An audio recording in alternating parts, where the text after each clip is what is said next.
Alors la raison d'État, c'est ce qui permet par exemple de tuer des gens, de faire des détournements, de faire des opérations off qui normalement sont illégales, mais sont couvertes par un certain concept de l'État qui peut faire tout et n'importe quoi. Oligarchie financière américaine qui dirige le monde et qui veut nous asservir. Aujourd'hui, on a des gens, des sociétés, des multinationales qui sont tellement puissantes et qui dictent en fait, qui dictent pour leurs intérêts privés, leurs intérêts personnels, leurs lois, leurs règles et qui soumettent les populations. Salut tout le monde, vous êtes sur GPTV Investigation, la chaîne qui va là où les autres ne vont pas et qui pose les questions que personne ne pose. On est ici chez le commissaire Hubert Marty-Vrayance, ancien commissaire des RG. Ce soir, soirée spéciale État profond.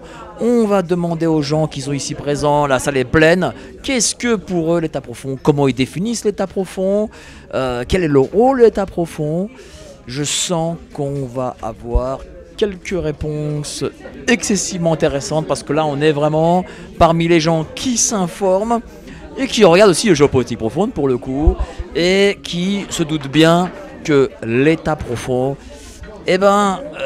prépare des choses pas très positives pour le pays. Allez, venez avec moi. Alors cet État profond, on le voit agir en temps de crise, on le voit en temps de guerre, puisqu'en temps de guerre, normalement, tout ce qui est réglementation, législation est suspendu. Et l'État profond, c'est un concept qui a été développé par un Canadien, un chercheur canadien, qui a été diplomate à un moment, quelques années de sa vie, Peter Dale Scott. Il explique que l'État profond, c'est une forme de puissance, d'influence informelle qui se réunit au gré des besoins et qui comprend en son sein des hommes politiques, mais aussi des banquiers, des militaires, des policiers, voire des magistrats, et des influenceurs, des gens qui sont au cœur de l'État, qui sont très peu connus du public. Ce sont des gens qui ne sont pas du tout sur l'estrade, ils sont derrière en coulisses, et c'est eux qui prennent les décisions les plus graves, les plus importantes dans tous les États. Et l'État profond, chaque État a le sien. L'État profond est une notion de science politique extrêmement complexe et qu'on utilise à tort et à travers, me semble-t-il. L'État profond pourrait être défini comme étant le noyau industriel financier qui se trouve au cœur même de l'État et qui assure sa pérennité. Depuis combien de temps?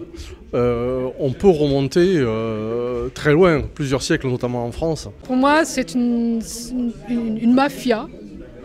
On va dire l'État profond. Moi, je pense à l'État profond américain, par exemple, le Deep State américain, où on a appris récemment le décès de Dick Cheney. Dick Cheney faisait partie de l'État profond. En fait, ce sont des forces, des intérêts, au-delà des institutions, au-delà des hommes politiques. Et d'autant plus aux États-Unis, ça se voit davantage parce que le lobbying et le financement des partis politiques est public par les lobbies. Donc à la limite c'est un peu plus honnête, c'est un peu plus transparent et on peut comprendre que en fait des gens sont achetés pour voter et pour aller dans un sens ou dans un autre. L'État profond, je dirais, ce sont des gens inamovibles qu'on ne peut pas faire changer de place même si les gouvernements changent, et qui obéissent sans doute à des directives qui nous dépassent et qui sont extraterritoriales, c'est-à-dire au-delà des frontières. Des gens qui souhaitent prendre le pouvoir pour détourner les fonds des États à leur profit en respectant une chose, c'est la contre-loi. C'est tout ce que l'on pourrait imaginer et fabriquer et organiser par des gens au pouvoir qui jouent le contre-pouvoir. Poutine, Trump, Musk, tous ces gens-là sont dans un contre-pouvoir tout en affichant être au pouvoir. Je pense qu'il y a un État profond en France, bien sûr, qui est dirigé par d'autres pays. Mais la France, actuellement, on le voit bien qu'on est dans un État profond qui veut absolument nous asservir et nous faire entrer dans un régime totalitaire. C'est ma vision du monde. Et qui représenterait d'après toi ici les Français qui travailleraient pour cet État profond? Bon, il y en a tellement, mais en tout cas, on voit bien que notre gouvernement actuel, il ne travaille pas du tout pour l'intérêt du peuple français. On voit bien que notre gouvernement actuel, il est là il est en mission, détruire la France, détruire le pays, détruire la société française. Donc, mais il ne va pas y arriver, parce qu'il y a plein de gens qui sont réveillés, il y a plein de gens qui se battent, il y a plein de gens formidables. Et la France est un pays, quoi qu'on en dise, très solide. C'est un très beau pays. Et je pense que pour l'État profond, c'est un pays test. Si tu fais tomber la France, beaucoup de pays vont tomber. L'État profond, il a sa vision des choses, sa vision du monde. Et il va influencer la politique d'un pays pour qu'il agisse dans un certain sens. Et l'État profond aux États-Unis, les meilleurs exemples que nous avons aux États-Unis, c'est l'assassinat de Kennedy, c'est l'État profond. C'est le 11 septembre, c'est l'État profond.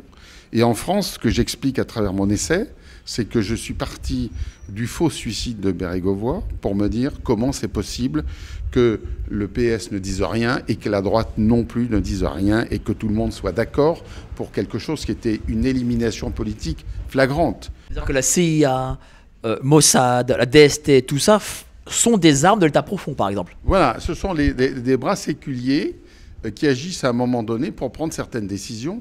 Alors, vous savez, les services secrets, que ce soit la DGSE, la DST ou même les RG à une époque, ce ne sont pas des services monolithiques. Il faut bien avoir ça à l'esprit. C'est que, par exemple, la ESDEC et la DGSE ont été, pendant 30-40 ans, gouvernés majoritairement par des gaullistes. Et les choses ont changé à partir de l'arrivée de la gauche. En 81, Mitterrand, il nomme Pierre Marion patron de la DGSE, qui était un de ses amis, qui était un atlantiste. Donc à ce moment-là, il y a des nouveaux groupes qui s'organisent dans la DGSE, alors que les autres aussi conservent leur pouvoir.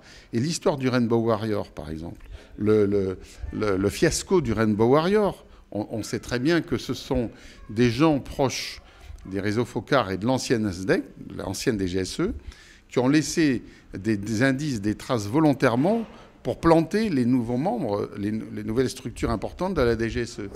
Des commentaires, surtout des commentaires, et dites-nous ce qu'est pour vous l'État profond. Voilà, vous dans les commentaires, vous le dites, vous en parlez, créez le débat, et puis partagez à fond et abonnez-vous à GPTV Investigation. Cet État profond, il a des pouvoirs insoupçonnés. Il peut maquiller, bon, on le voit dans tous les dossiers que je développe, il maquille des assassinats en pseudo-suicide, en accident. Hein, c'est généralement ça. Hein. Mais par exemple, les services chinois, eux, ils défenestrent. Ils balancent les gens par les fenêtres parce que c'est, je dirais, le crime le plus simple au niveau des traces. On pousse quelqu'un, hein, il n'y a pas d'armes, il n'y a pas de corde, il n'y a pas de traces. La personne est défenestrée, s'écrase au bien d'un immeuble. Comment on fait en France ? Ben, en France, je dirais qu'on simule des suicides ou alors on provoque des accidents. Hein. On provoque des accidents de la route. Coluche ou Marlex, par exemple ? Accident de la route et suicide. Ou pendaison, voilà. Il y a plusieurs modes opératoires. On a tenté d'analyser notamment la réussite de Donald Trump comme étant une revanche sur l'État profond. Notre analyse à nous, au Club Penser la France et à politiqueactu.com, est une analyse absolument inversée. Nous pensons, je l'ai écrit depuis les attentats fabriqués de 2001, les World Trade Center, etc., que c'est une tentative du globalisme de s'imposer à l'État profond américain. L'État profond américain étant une construction de au moins un siècle et demi à l'époque, des forces à la fois de la City et des milieux financiers et industriels américains. Aujourd'hui, tout est mondialisé, d'accord ? Il y a une interconnexion. C'est-à-dire qu'aujourd'hui, même dans on va dire dans les grandes familles de cette hyperclasse mondialisée, on va dire ça comme ça, ils se marient entre eux, ils font des enfants entre eux, il y a des connivences. Bon, voilà, hein, on le voit. Chez nous, on a Bolloré, on a tous les milliardaires, et ça va très très loin. Les loges, par exemple ? Il y a les loges aussi, hein, mais les loges, si vous voulez, on dit, c'est même au-delà des loges. C'est-à-dire que pour moi, les loges, c'est une façon de canaliser et de manipuler. Hein. C'est des gens qui sont en place pour faire le travail qu'on leur demande, mais qui ont en plus des missions, je dirais, extra-missions. C'est-à-dire, c'est quoi ? C'est-à-dire quel est leur rôle ? C'est-à-dire, ils manipulent l'État, par exemple ? ils peuvent manipuler l'État et puis surtout, ils suivent un plan qui vient de très loin et qui vise très loin également. Nicolas Sarkozy, ministre du Budget, qui vend les immeubles de la Monnaie en tant que ministre pour dire je fais rentrer 85 millions de francs sur les comptes et dès qu'il passe président, fait racheter les immeubles de la Monnaie pour 245 millions. D'euros. Pas de francs. Oui, pas de francs, d'euros.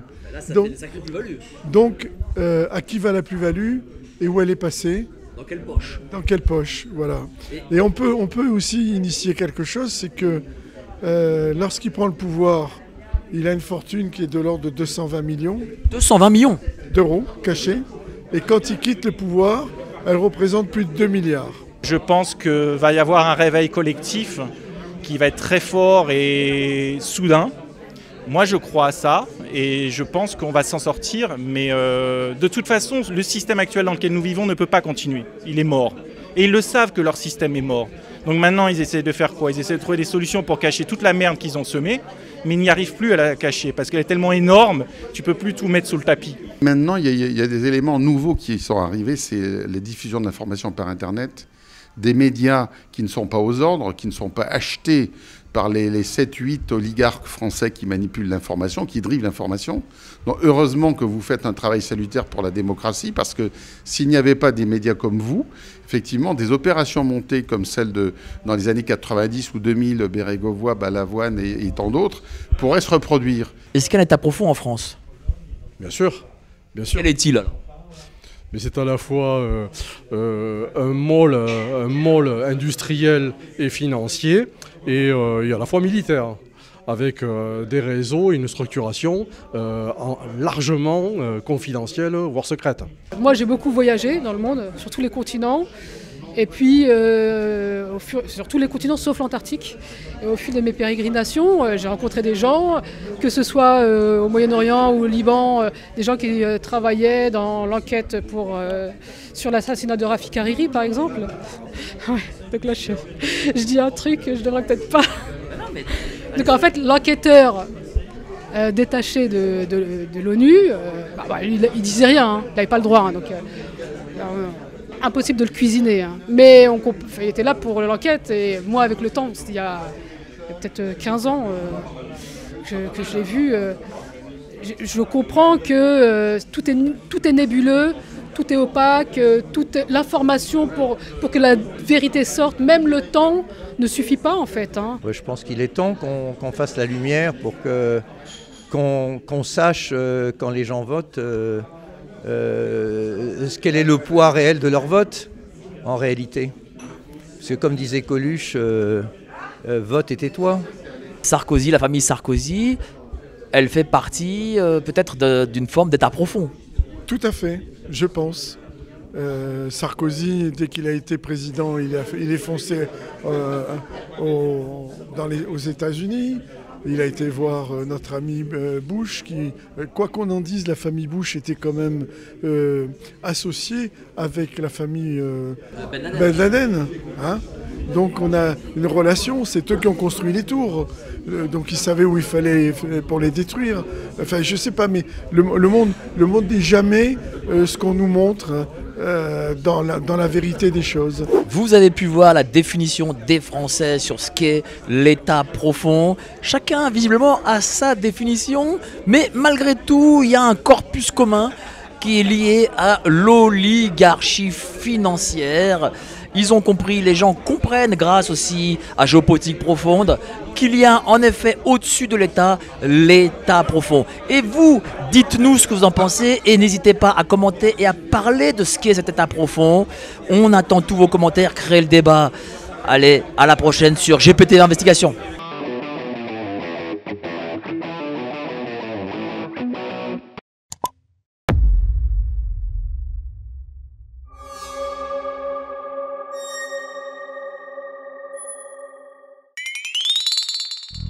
Yeah.